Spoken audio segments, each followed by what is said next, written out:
and some of that work has been around what we're going to talk about today, which is building a diverse board really to increase business performance and customer outcomes, and how that all happens.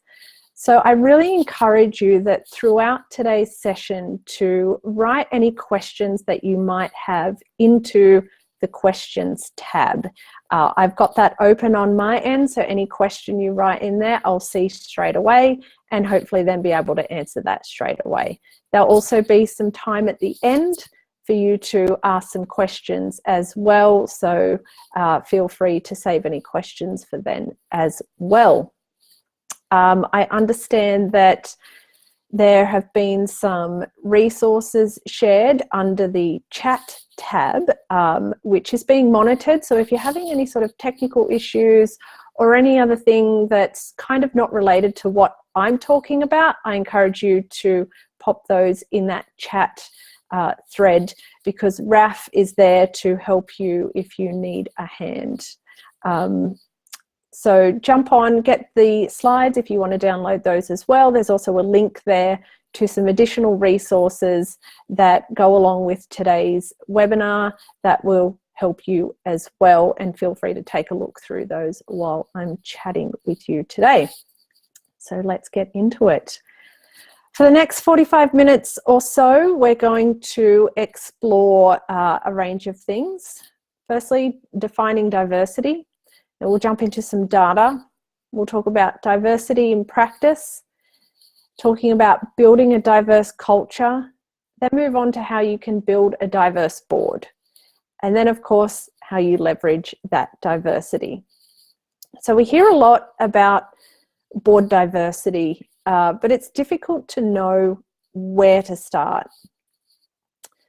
That's why we'll get into some techniques you can use to start building a diverse board. It's where everyone seems to get stuck, but really it's not that difficult when you break it down and approach it in a step-by-step manner. So a lot of those resources that I mentioned earlier come into play in this space, and I'll mention those as they come up where they fit into the relevant element of building your diverse board. Take notes during today's session. Although you do get the slides, they don't tell the whole story. So other bits and pieces that I talk about in that, particularly around the building a diverse board, I encourage you to take some notes that make sense to you.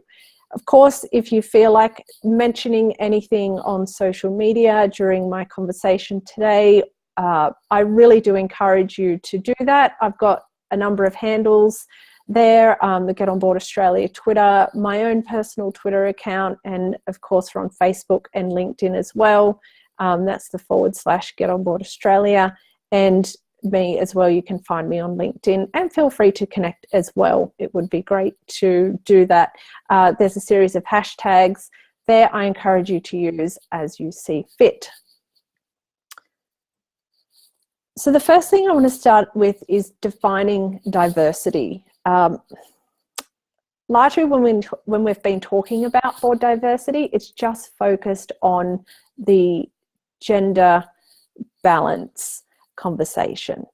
My definition of diversity is a little bit more broader than that, and on the screen now is a definition of diversity just taken from dictionary.com, and highlighted that third point there to really stand out that inclusion of individuals is representing more than one sort of element. So it's beyond gender. It includes things like culture, race, national origin, the colour of your skin, what religion you follow, your socioeconomic status, your sexual orientation, and so on and so forth. If you're interested in knowing about all of the different diversity factors you can use, there's some legislation that controls us to not be excluding certain people or discriminating against certain people. So it's anti-discrimination legislation, outlines all of the different ways that you could discriminate, but it also helps us to understand all of the different ways that we can look at diversity. The way I see it is it's all well and good to have a gender balance, particularly on a board, but if they're still all old and white, can we really call that diverse?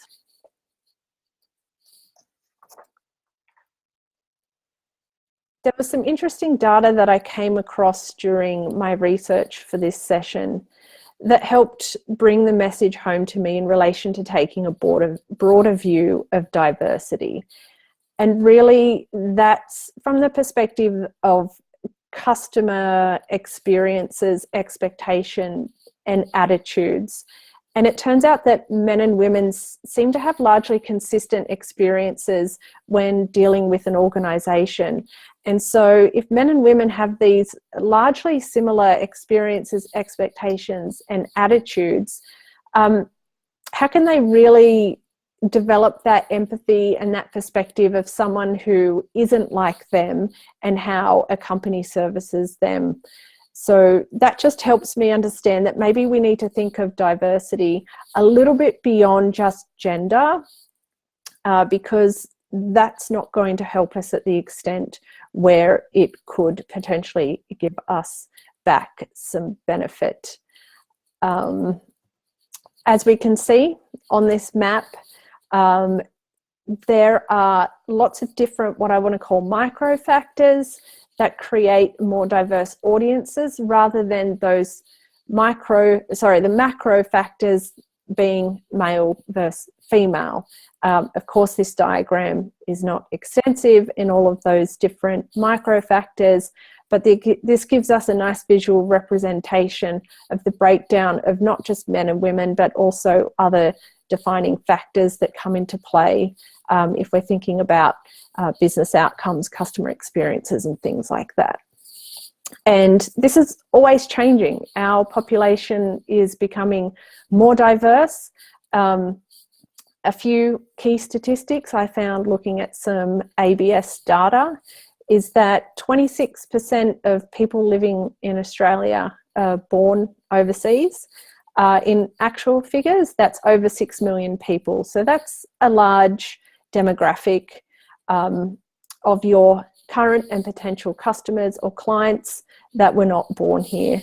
There's also been an increase of people born in China and India that are now living in Australia, and what we're seeing is a decrease of those born in sort of similar looking countries to us, being New Zealand, the UK, and so on and so forth.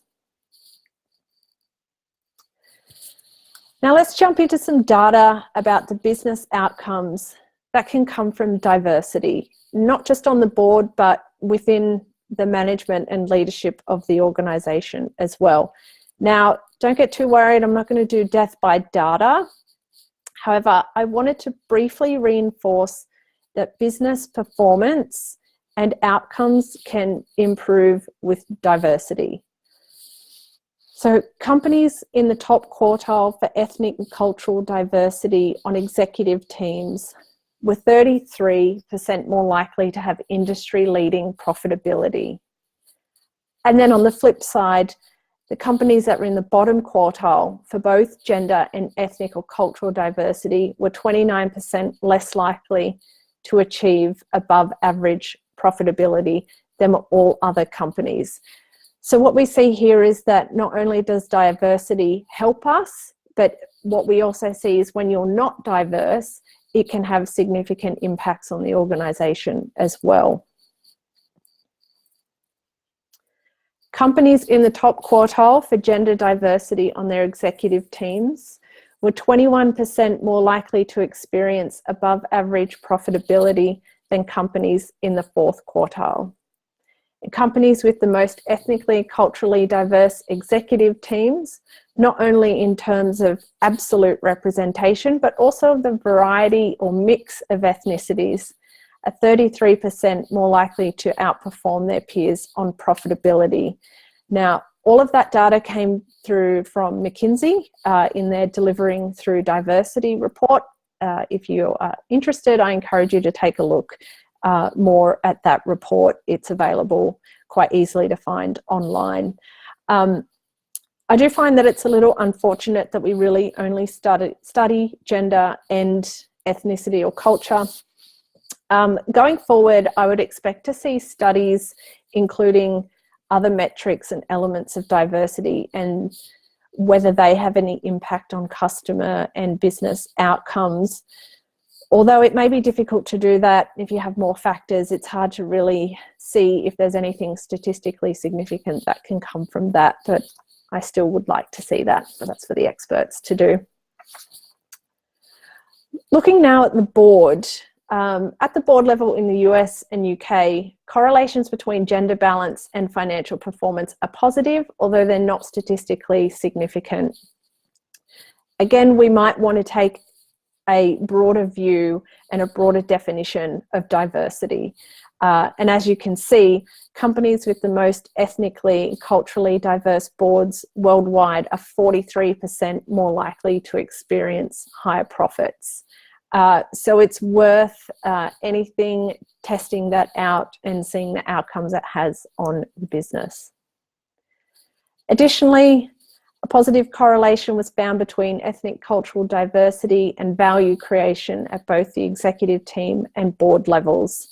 So not only profits, but also diversity positively impacted value creation, which is around those outcomes for customers, products and services, improving returns to shareholders, etc., etc. Now let's look at diversity in practice, largely from the customer's perspective, and how companies serve unique needs of diverse individuals. Customers in the modern day are not homogenous, so they're not all the same.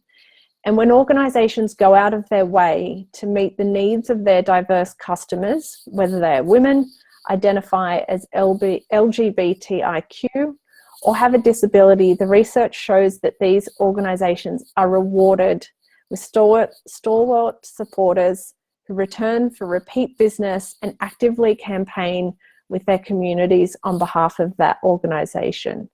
So in a world where we champion differences and being true to who you are, and that uniqueness is positive rather than a negative, and also in the day and age of social media, it's just so important to really consider how best you can meet those needs of the diverse customers that you have, because you have them, whether you realise it or not. They are there. How better can you serve them, and what sort of return will that have to the business? It all seems that would trend quite positively.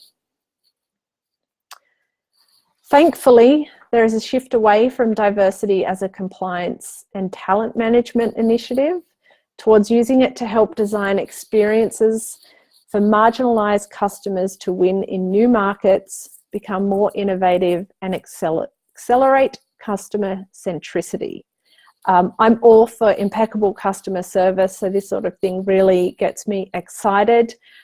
These are the benefits that come from the celebration and the leveraging of diversity. I think that's the kicker there, is the leveraging, which is why it's talked about later in my presentation.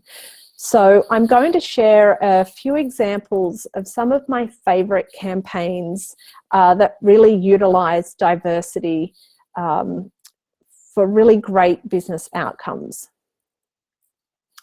The first one is the ANZ Gay TMs. This was done way back now in 2014 and was done by the ANZ to leverage their sponsorship of the Sydney Gay and Lesbian Mardi Gras. Their goal with this campaign was to communicate support for diversity, respect and inclusion. Their goal with this campaign was to get 20 million plus brand impressions and increase the social sentiment towards the ANZ. With how banks are going right now, perhaps they should have done this campaign early next year. Nonetheless, they also utilised the GATMs. I think there was around 8 throughout Sydney, that any money that was made through these ATMs, through any sort of fees and foreign transaction fees that they charged, were donated to a relevant not-for-profit organisation. Would have loved to have been them. So at the end of the day, what ANZ got was 62 million impressions and a 90% score of social sentiment. They also utilised an extensive social media campaign in line with the physical GATMs, and managed to get 6,500 plus Instagram and Twitter posts about it. The campaign won numerous awards and ended up attracting thousands of new customers in New South Wales to the bank. So that was fantastic. In the UK, this 2016 campaign for True Match, done by L'Oreal, actually was the first ever one that targeted men in a makeup campaign. So as we can see, the top left corner of this shot is a male, I think he's a fashion and beauty blogger, but the campaign also leveraged a whole diverse audience of people. These people that we see on the screen are, some of them are celebrities, but most of them are influencers and bloggers in their own right. So they're real people, real women. They utilised people living with a disability, all ages, all sort of cultures, and also was the first campaign that utilised a female hijab wearing business person. So that was quite leading the way in that regard. So with this campaign, they managed to move from 5th to 1st in the brand position and became the best-selling foundation in the UK. A 17% increase in sales, correlated with additional customers as well, and of course broad coverage across social media as well. And the last one I'll show you is a 2015 campaign by Tiffany & Co.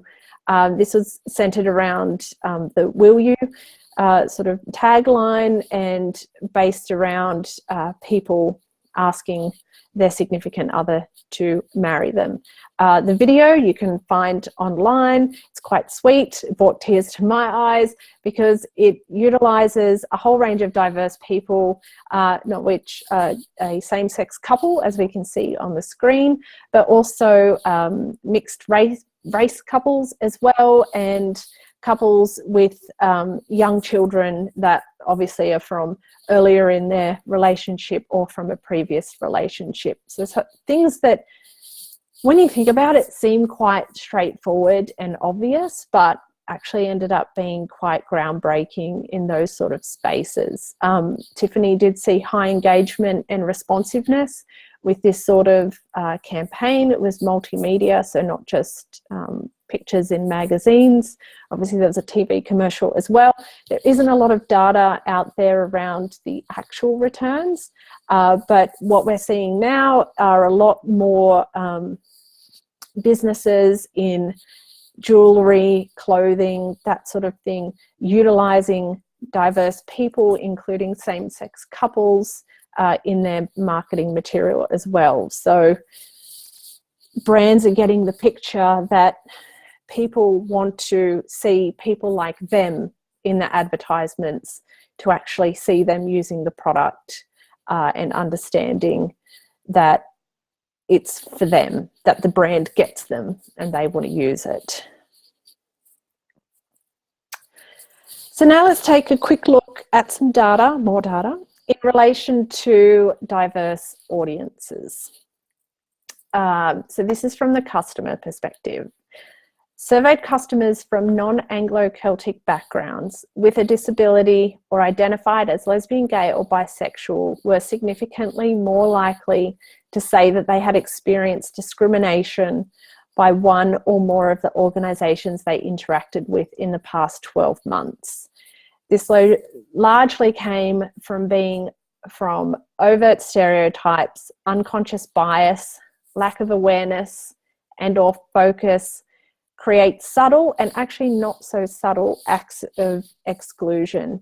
So you could be turning customers away or potential donors if you're a not-for-profit looking for donations, and you may not even be knowing that you're doing that, which is the unconscious bias and lack of awareness around how people may be excluded or not from engaging with your brand. So again, why it's so important to focus on that diverse perspective. 28% of complaints received by the Human Rights Commission in 15-16 alleged discrimination in provision of goods and services based on characteristics such as sex, age, race, disability, sexual orientation, and gender identity. Given this, the apparent knowledge gap concerning diverse customers seemed to present some obvious risks as well as indicating significant missed opportunities. Now, I want to pause here and reflect on the role of the board. And one of the main tasks of the board is, of course, risk management. We all know very, very innately that we should avoid doing things that could cause problems. So we avoid risk, or we minimize risk, we mitigate risk, we manage risk, whatever it is. I think we're very good at doing that. What I see missed oftentimes in the risk management conversation is around the opportunity costs of not doing something. So really this is, if there are strategic opportunities that are out there to take and we're not taking them, that's a risk to our business. How do we know about these if we don't have a diverse enough audience to give us that information and that we actually use it? It's hard to appeal to people if you have no understanding of their needs. Now I'll briefly touch on building a diverse culture.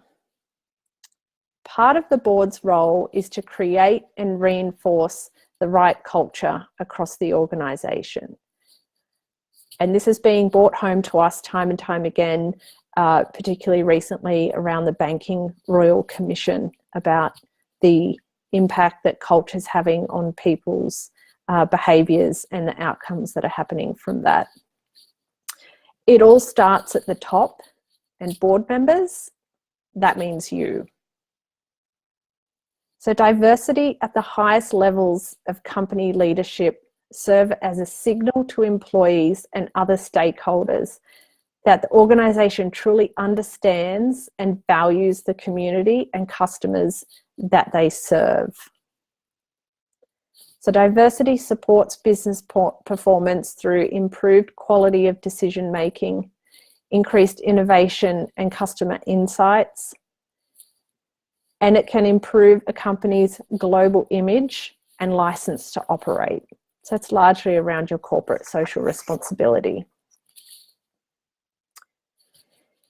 Here are a few ideas on strategies that you can adopt to improve and increase inclusion and diversity in your organisation.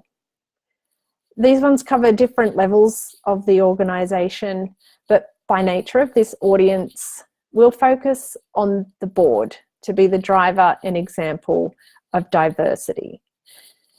The people in the business and that deal with the business, looking up at the board, what do they see? Do they see that they are like them and that they get them, or that they're completely out of the loop on things, they just don't get it? Which is what we hear a lot. The board just don't understand. They're too far away. They're not like us. They just don't get it. Sorry guys, I missed a slide. So now we'll talk about how you can actually then build a diverse board. This is one of my favorite things. I run a lot of workshops around this because I don't buy into the argument that you can't find good people for your board. or any people for that regard. So our director recruitment falls across two main activities. One is setting the necessary foundation, and the other is finding the right candidates. Before I get into that, what you need to do first is make the following considerations. The first one is around your constitution. Now, the reason this is in here is because some constitutions are not kept up to date, not modernised for current sort of board practices, and the constitution can end up working against the board rather than with the board. So that could be things like limitations to who can be on the board, whether they have to be a member for a certain length of time, or what sort of limitation or barrier there is on who you can bring into the board. Sometimes the nomination process is a little convoluted and is another barrier for people getting in. For example, if you need current directors to second or third a nomination and things like that. So really take a review of your constitution, which I hope you're doing every couple of years or so, to make sure that it is modern, it's working for the organisation, and it gives you some flexibility in some of those things, not least being around who you can bring into the board. I really encourage that there's some capacity in there as well to appoint directors and not just have elected directors as well. So it's nice to have that flexibility. Term limits is another one to ensure that you're getting refreshment, and so on and so forth. But that's all I'll say. Check your constitution that it allows you enough flexibility around who you're recruiting. The second one is around the culture. So if you're looking for great people to join your board, they're not going to join it if the culture stinks. So is your board fun to be on? Are they a good group of people? Are they working well as a team? Are they doing the right things? Are they there for the right purpose? All of that pays to your culture, and that's going to help bring in high potential candidates without you having to do a lot of work, because the reputation will spread. Also make considerations around the current composition. So we do talk about going in next around skills-based recruitment and things like that, but think about it beyond just the skill set as well. So who is on the board at the moment, and are they nice to be around? Are they staying around too long? Are they beyond their usable time limit and should really step off the board? Because that's going to stop people from coming in as well. You also want to make sure that that person coming into the board fits well in that team. What's missing, what could enhance it, make that team perform a little bit better as well. So thinking about who's currently around the table, who's going to be leaving soon, who needs to come on, etc., etc. So the first step we're going to focus on now, setting the foundations for your recruitment. Now, this part of building a diverse board is where most of your time will be spent. Just like building a house, you have to set the right foundation, and then the rest will be easy. I also want to touch on a point here. I'm assuming that you would all be starting with an engaged audience. So that means the rest of your board is aligned with increasing the diversity of the board and taking a more intentional approach on recruiting new members to the board, not just that we need all our mates who look like us and think like us. Because if that's where you're starting, I encourage you to deal with that issue first before you start bringing in new recruitment practices and, of course, new people.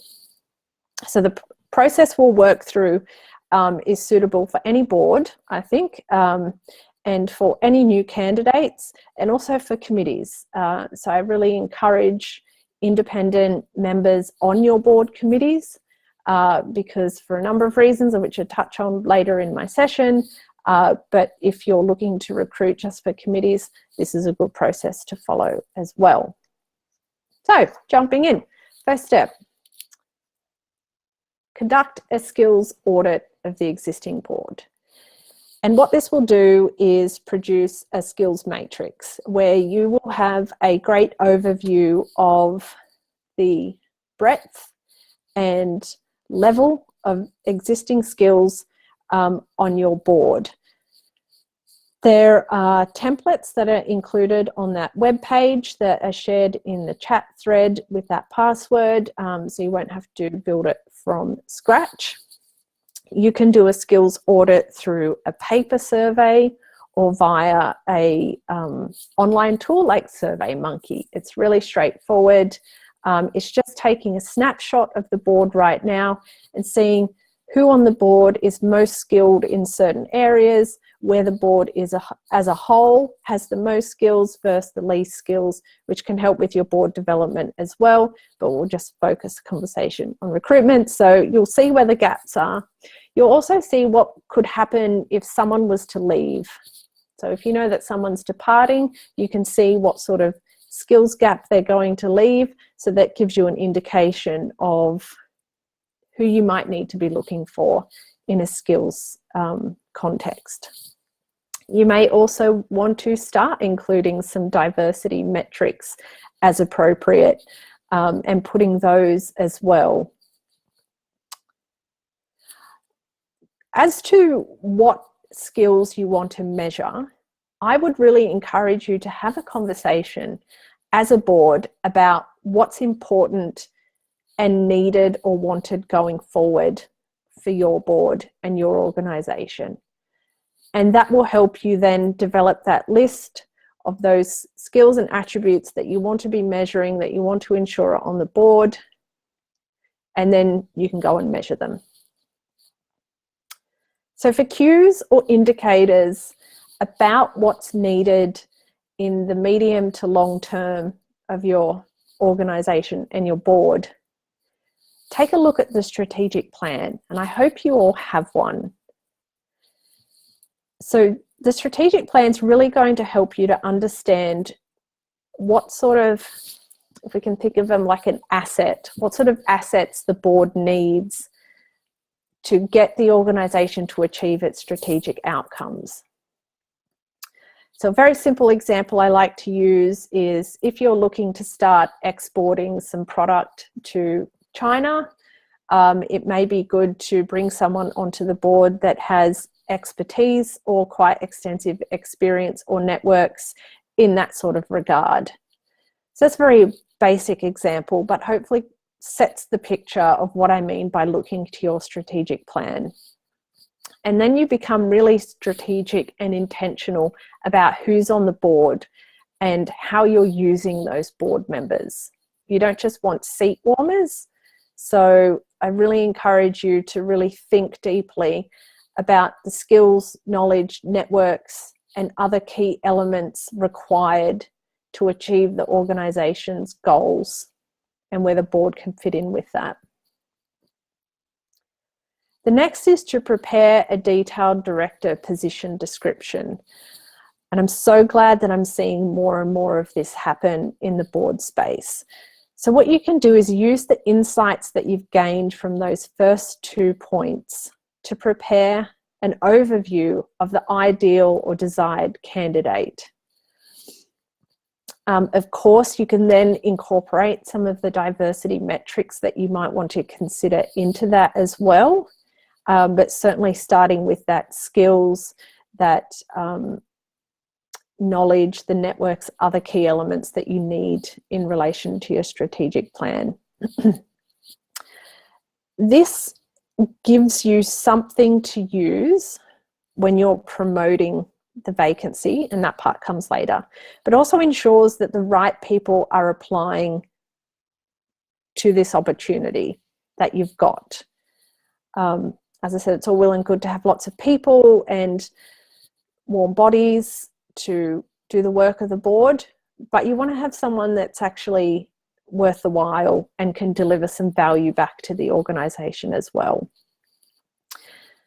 Now, you can also incorporate into this document things like the code of conduct and any other important expectations that you have on the board. So then it's really clear to those candidates about what's required and expected of them as a board member.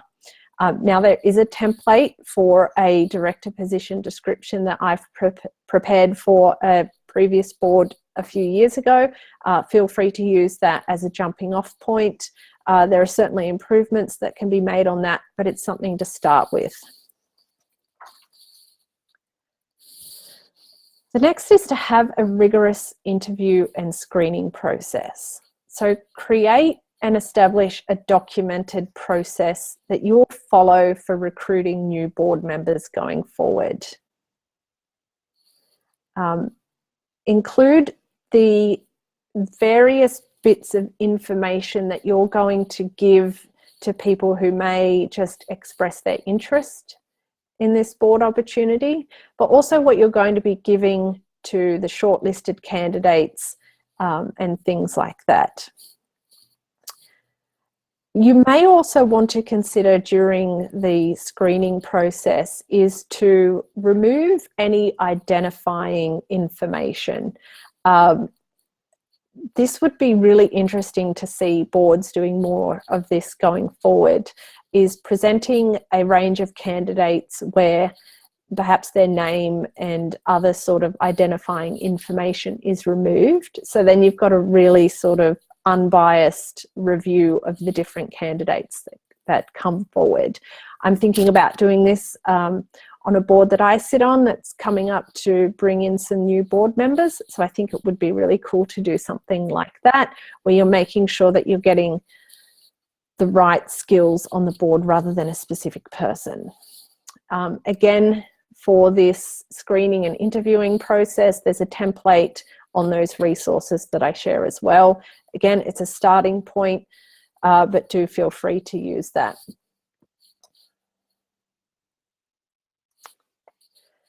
The next is building an effective induction and onboarding process. So once you've gone out and landed this great board member, you really want to help them settle in and become familiar with the organisation as quickly as possible so that they can start returning value to the business as quickly as possible. You're not doing someone a favour by giving them a board position. It's really something that they should consider as being an honour and something that they have to work for. I feel that not enough time with volunteer board members aren't called upon to help out more, particularly around their skill set.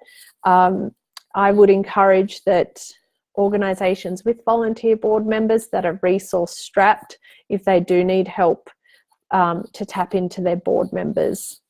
It's a great resource to take advantage of. Again, there's a template for this. It's part of the whole interview, screening, induction process that I've developed for a board, all in the one document there. So I encourage you to do that. So think about how you'll indoctrinate them into the organisation. So now it's time to go and find these awesome candidates. It's not as hard as it first may appear. Now, I know it might be a little bit strange to see this slide in here around leveraging existing board members' networks. This is the classic approach to finding board members. Where we've failed ourselves in the past is just by saying, who knows someone that's got time and would sit on a board, probably the equivalent of getting to your AGM and seeing who's going to put their hand up when you call for board nominations. That's all well and good. A better way to do that is probably to use that specific picture that you've developed in that first section around the skills and those sort of attributes that you want and need, to then go out to your network and say, who do you know that fits this mold? That's a far better way of getting your network and your other board members' network to help you better and to bring in a little bit more difference and diversity. So don't forget about the board members' networks. They're still valuable if done right. The next is around utilising existing candidate database and your subcommittees. You might not have an existing candidate database. I really encourage you to start one. As you start becoming one of those well-known boards that are run really well, where everyone pitches in and they've got a good culture and things like that, they recruit really well, people will start coming to you. And I encourage you to capture that information and keep it on hand for a future time where opportunities are available. It doesn't mean that you give it to that person straight away. It's that you offer them to enter into that process that you've developed and be part of the candidate pool. A simple Excel spreadsheet is all you need for that. On the other hand, utilise your committees or subcommittees of the board as breeding grounds for future board members. I encourage an independent member or two on each of your committees, as I mentioned earlier, and this is why. They're really great places for you to have someone who's familiar with the organisation, aware of some elements that the board works on, but that could slide easily into an opportunity if it was to arise. So don't forget that there are two places that you can leverage for future board members. Next is to recruit at networking events. I probably imagine that you attend many networking events as part of your professional career. Since you're already there, why not keep in a part of your mind a lookout for those people who may fit that mold that you developed and could be potential board members. It may be asking them to apply there and then, or something you can follow up later if the position on your board became available and you remember them because they fit with your skill set. The other thing that you may want to consider attending are board and candidate specific networking events. Sometimes these are speed networking events, but largely they're around connecting boards that have opportunities with a new audience of potential board candidates for the purpose of hopefully some of those candidates end up on some of those boards. There's not a huge amount that get run, but I really encourage you to keep your eye out for any of those that may come up from time to time. They're really great places to find some pretty cool people. Second last is to leverage facilitators and connectors. So these are these people or organisations who have a big network or know a lot of people or can open doors for you. So these may be influencers in your personal and professional networks, people like recruiters, business coaches or mentors, current board chairs or board members, of course, on other boards. But I'm sure you all know of the people who just seem to know everyone. They're good people to reach out to when you've got that opportunity. And because you've done the work up front and actually have an idea on who you're after, you're then able to go to them and be very specific, and that helps that influencer or connector to better help you, better connect you with someone who may be a potential board candidate. That's hugely valuable and saves everyone a lot of time. Of course, there's other organisations that provide these sort of connections or allow you to list your board vacancies. There's many out there that are available for free for not-for-profits. I encourage you to find those. And there's also board registers, so places that you can search to find the candidates that meet your criteria. The list of those are actually on that web page as well that we shared with you in the chat thread. So I really encourage you to check those out as well, because then you know that that's an engaged audience of interested people who are looking to join a board. And the last one is around promotion. So this is what I don't see enough, is the public promotion of board opportunities. And I really encourage you to share your vacancy widely. Now, probably the best way to do this, I see a lot of organisations leverage social media, particularly LinkedIn, really well for this sort of stuff. What it's best to do is to have a page on your website that is all for potential board candidates to pop into and visit, and that's where they find all that basic information that they need to know about the process. You've got your criteria on there about the skill set that you're looking for and things like that. It talks about how they register their interest in this opportunity, or how they apply, what sort of information you need from them, in what form, and outlines all of the information around the process and the expectations. Because that's the page that you share out via the social media channels. There's a link in the resources on that web page to one that Tennis SA had put together. They were recently recruiting for new board members, and it's now closed, so the page is slightly different, but it's a web link you can pop in and visit, and you can see exactly what they lay out for interested people to find out about applying to the Tennis SA board. I encourage you to do something different or find a way to improve that. It's really good. So if you're sharing that website out to social media, you can then share that link through your networks, through other professional networks, through organisations, institutions and communities, particularly diverse ones. So if there's a China Business Council, you can share it through that if you're looking to get more of a Chinese impact or influence on your board. And there's a group or a community for every sort of thing you could think about. Go on Facebook, go on LinkedIn. I really encourage you to find those and ask if they can share out your board vacancy. 99 times out of 100 people happy to do that. If you have a regular newsletter, hopefully it's through email, but either way, whatever, if it's paper or email, put the opportunity in there as well.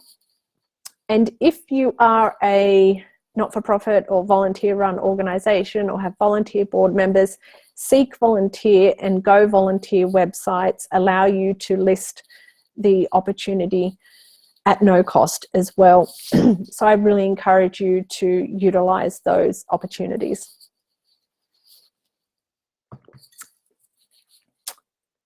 And that's it. Some very easy steps for you to follow to set the foundation and then find the candidates. I'd really love to hear if you do any of these steps and the outcomes that you get as well. I think that would be really interesting to find out. So now we'll touch on leveraging board diversity. It's no use investing all of the effort, energy and time on building a diverse board only to shun the differences, disregard the alternative perspectives, and not use the insights and experiences to positively impact the organisation's performance, and customer outcomes. It's just a waste of time if you do that. And what you'll end up doing is driving those diverse people away from your board and from your business. And there are many ways to leverage diversity for organisational and customer outcomes. Some of which, non-exhaustive list, is here. So really what you want to do at the end of the day is to use the information, insights and ideas to inform your decisions and capitalize on opportunities you may not have even noticed before. All from having a diverse audience, starting with the board and down into the organisation. So these ideas on the screen are quite easy. Most of them don't cost any money. I'll pick out a couple just to explain what they each mean. We all know what mentoring is, but reverse mentoring is when you usually get the person who's traditionally in the mentee role being the one doing the mentoring. And so largely you'll hear about this with a younger person mentoring an older person in certain areas. Sometimes the most simple example is around using technology. So reverse mentoring like that, where you could get someone from who's from that diverse audience, mentoring someone who's from the traditional audience into understanding and getting that perspective from that person's point of view on things that the business is doing or could be doing or isn't doing.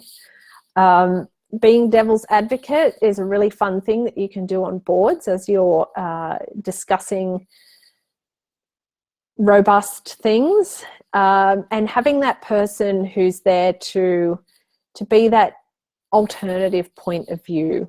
That's sometimes really fun and an easy way to get the board thinking more broadly as well.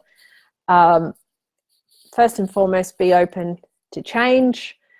Easier said than done, but really think of that. It could be even one of your criteria that you look for from new board candidates as well. And of course, reviewing your strategies, past or existing, for any missed opportunities. If you don't understand why something may not be working as well as you expected, try and get as many points of view into that as practical and see if any of that information can help make some changes that may have some positive impacts for the business and or customers.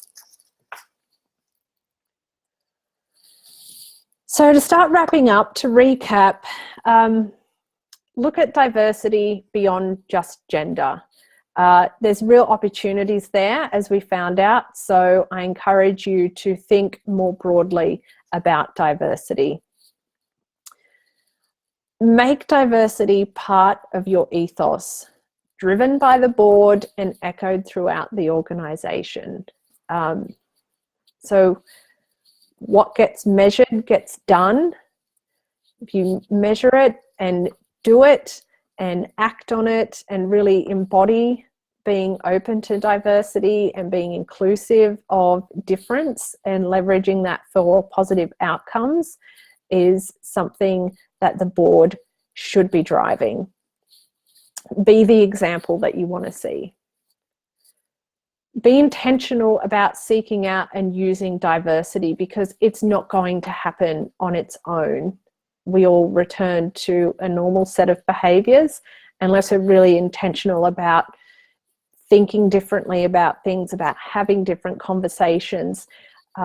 If left to its own devices, it wouldn't happen. So you need to be intentional about finding the information and then actually using it. And on that point, you should leverage diversity. It is an asset, and if you invest in an asset that is underused or unused, that's a pretty bad business decision.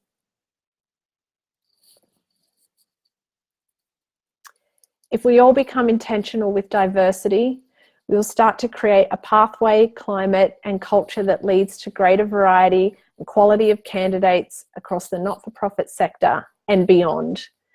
This will help organisations to increase business performance and achieve greater customer outcomes.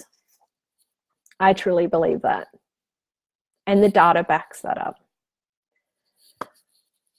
So that wraps things up. I really hope that that was some valued information there. I'm opening up for questions.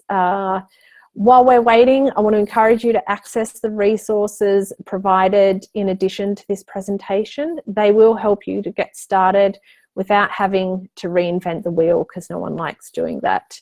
So I've got a question here. Sean has asked, we are not-for-profit membership-based organisation? Am I board or all volunteers? Are there any tips to try and recruit more diversity within the organisation from regional centres? Our board is very supportive of diversity, but we find it very difficult to recruit people from any groups. Is that, Sean, I'm going to assume because you said within the organisation, it means staff rather than the board. I think there's very similar methods that used to recruit board members that can apply in that sort of regard.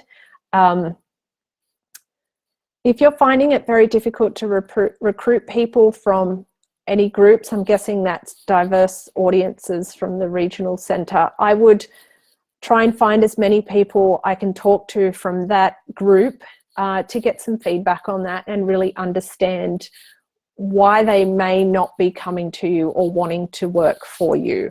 That sort of feedback's really positive and very worthwhile to feed into your recruitment going forward. I also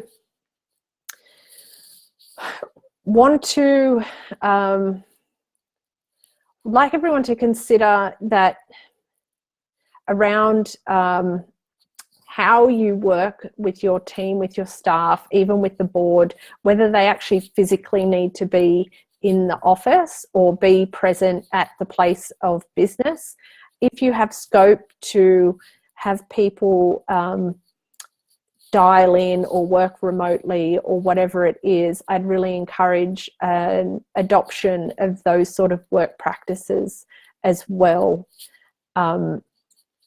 I think we get stuck in a mindset that we need to see people to know that they're working and that they're delivering value. But if you're managing and leading for outcomes, a lot of the times people don't necessarily need to be sitting in that same workspace as everyone else. I hope that helps, Sean. Please feel free to add comment to your question there if you're wanting more answer beyond that as well. But apart from asking the question as to why people aren't feeling like they want to come and work with you, I think could be some very valuable information as well. And Jessica has written, what are some strategies to change the makeup of the board if there's no term limits? Yes, this is a significant issue for a lot of volunteer organisations. Oh my gosh, I've experienced it nearly on every board that I've sat on, particularly exacerbated in sport for some reason, but I think it's an issue on a lot of volunteer-based boards that don't have term limits. This is a really difficult nut to crack. Apart from really encouraging the chair. So the chair of the board has the responsibility to make sure that people aren't past their use-by date, and when they are, to really work with them offline, away from the meeting, to encourage them to step off or to step into another role.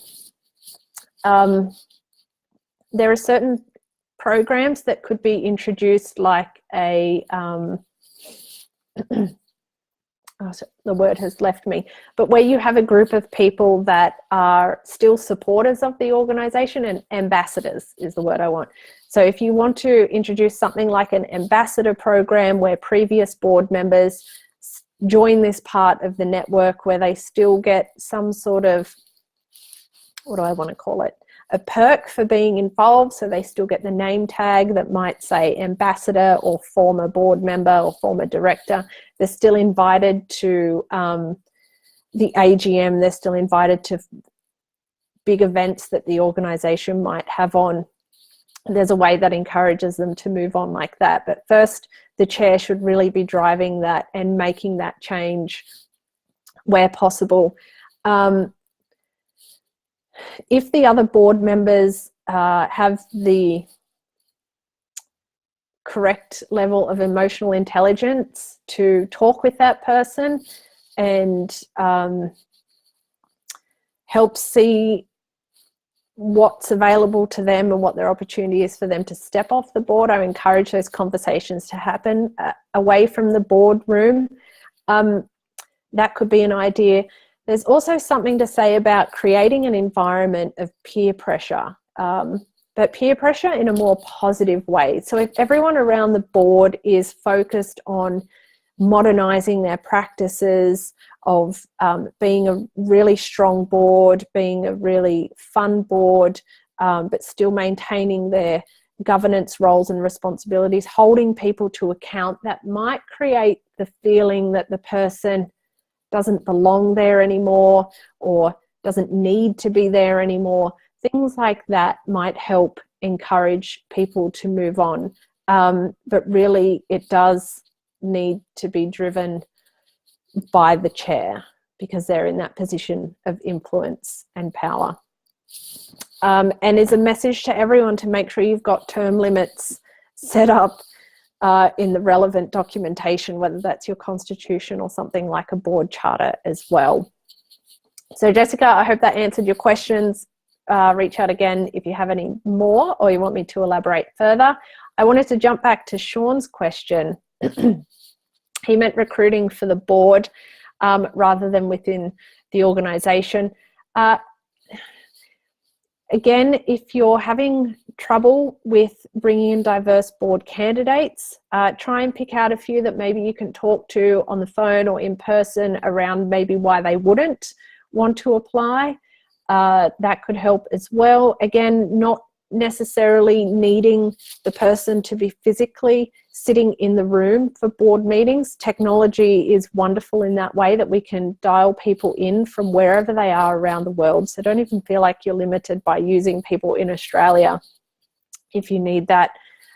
So think about your candidate pool being much broader than it might be in the first instance. And I don't know about regional centres for you, Sean, where you are, whether you've got good bandwidth in which to do that, but if you can, I encourage that as well.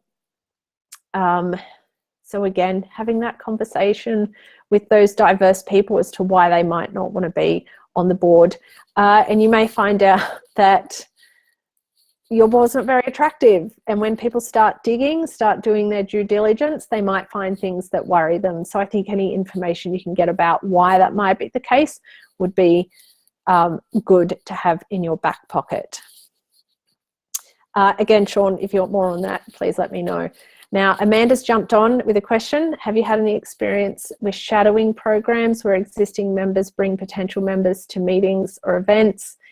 If so, were they helpful? I have not personally had any experience with that. I don't hear of a lot of boards that offer that. More and more we might. It's a real funny thing. Many boards and board members feel very protective and private about letting people into the boardroom. Ironically, it's probably the underperforming boards that feel like that. Sort of a bit of the don't pay any attention to the man behind the curtain sort of thing. I think they could be really positive. Of course, there's some risks that need to be assessed.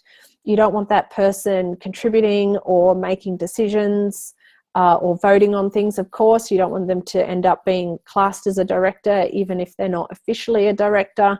But definitely I would encourage something like that as well. Even if that's part of your recruitment process, that you do allow that person to come to 1 or 2 board or committee meetings. If you're a board candidate, I would really encourage you to ask for that as part of the recruitment process, part of your due diligence as well, because that can be really illuminating as well. But good question, Amanda. I'd love to see more of those sort of things happening. And I'm thinking of approaching a board and asking if I can go and shadow them as well. So I hope we touch base over that in the future. Now, Jessica's asked another question. Corporate memory is always an argument against term limits. How long would you recommend a term be to counteract this?